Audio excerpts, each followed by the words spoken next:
Let me bring Anastasia Amoroso into the conversation. Thank you so much for being as patient as you have been. Of course. The fact that a lot of big IPOs and certainly maybe some of the more name brand ones have broken offer price, what does that tell you about the environment? And as this one just trades fractionally below the price of 38, what does that tell you about the environment for IPOs right now?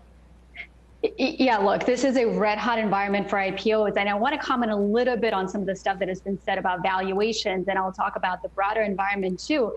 The valuations of this particular IPO is not that out of whack with kind of the reality that we see for some of the fintech names. I know that you can compare it to Schwab and some of the other ones, but the reality is the growth trajectory of a name like this is far, far greater than what we've seen for some of the other names. So I'll give you an example. The average IPO last year at the time of pricing was 2.5 times the price that it had in the last private round, 2.5 times. And this IPO was priced at about 2.7 times. So it's a little bit on the expensive side, but it's actually not that expensive.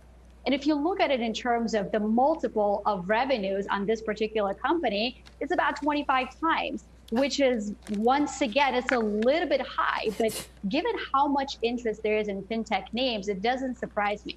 What I'll tell you, Scott, is that the market participants right now are paying remarkable multiples and have remarkable interest in leading fintech companies. And I think this is one of them that's coming to the market today. So there's a scarcity issue that's at play here. Only 3% of the fintech companies are actually publicly traded.